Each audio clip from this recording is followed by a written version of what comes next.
Então vamos aqui responder a essa questão. E eu quero descobrir quem é o valor de x. Quem é x aqui, de forma que essa matriz que está aqui multiplicada por x tem que dar como resultado a matriz que está do lado de cá. Então, provavelmente aqui o x também será uma matriz. E como é que nós fazemos uma multiplicação de matrizes? Então, para isso, a gente vai precisar relembrar como é que se multiplica matrizes. Então, olhando para aqui, ó, o primeiro número que aparece aqui no lugar do m significa a quantidade de linhas que essa matriz tem. E o segundo número que aparece aqui no lugar de coluna significa a quantidade de colunas que essa matriz vem a ter.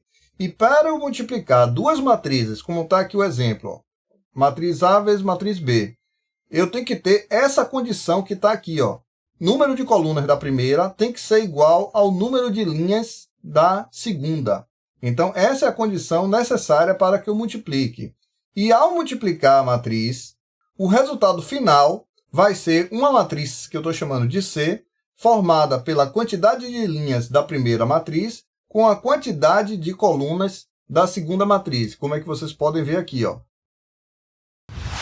Então, voltando aqui para a nossa matriz, eu posso observar que essa primeira matriz aqui ela vai ter duas linhas, né? Está simbolizada aqui pelo 2, aqui o primeiro 2, que é a quantidade de linhas. Primeira linha, segunda linha, aqui, como vocês podem ver.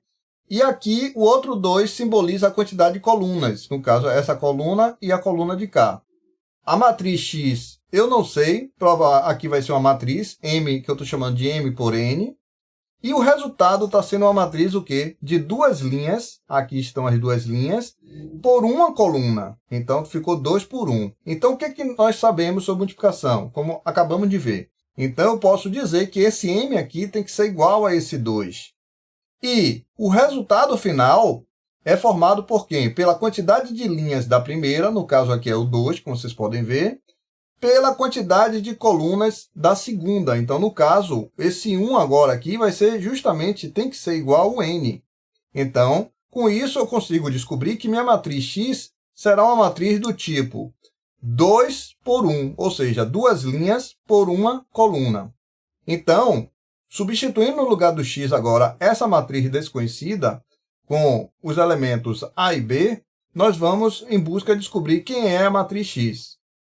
E ao fazer essa multiplicação, que a gente vem agora para o processo prático de como resolver essa multiplicação de matrizes. Então, como é que funciona essa multiplicação? Eu pego a primeira linha da primeira matriz e multiplico pela coluna aqui da segunda matriz. Então, vai ficar 3 e 4 multiplicado por A e B, sendo que 3 vezes A, o resultado aparece aqui embaixo, e 4 vezes B, como aparece aqui embaixo também. E faço a mesma coisa para a segunda linha.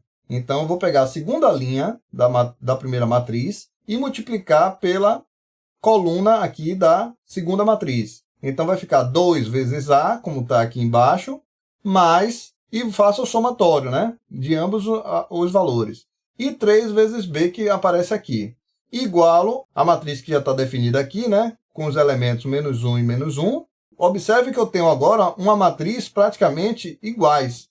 Então, isso me diz o quê? Que 3A mais 4B vai ser igual a menos 1, como aparece aqui, e 2A mais 3B vai ser igual também a menos 1.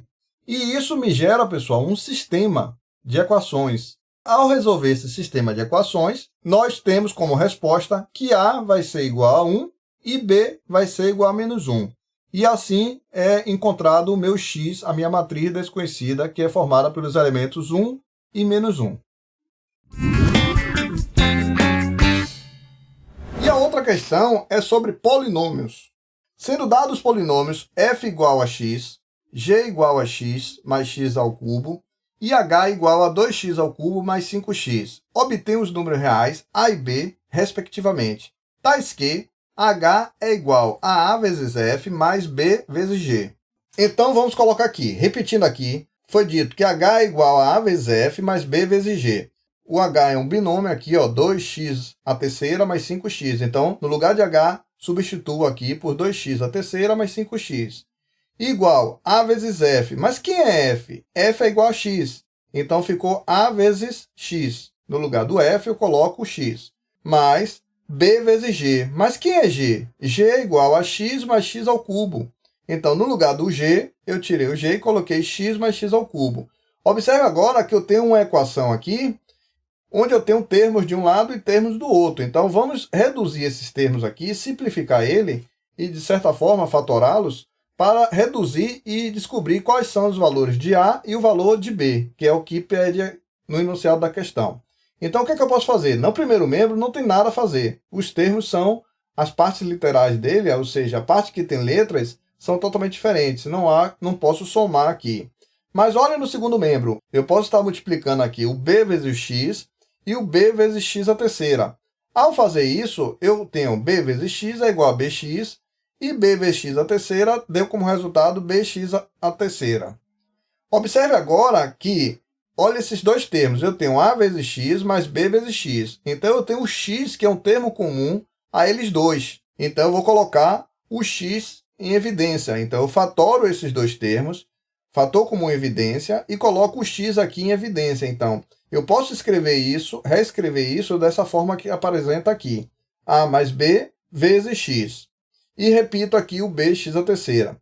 Mais uma vez, repito aqui o primeiro membro, os termos do primeiro membro, e igualo aqui ao segundo membro. Só que agora eu devo observar o que apresenta no primeiro membro e no segundo membro. Olha que são muito parecidos. Observe que bx à terceira está sendo apresentado no primeiro membro como 2x à terceira. Então, daqui, esses dois termos se verificando, de imediato você consegue descobrir o valor de b. B vai ser igual a quem? A 2. Os outros dois termos que aparecem nos membros, no primeiro e segundo membro, eu posso ter aqui, ó. No primeiro membro aparece mais 5x e no segundo membro aparece A mais B vezes x.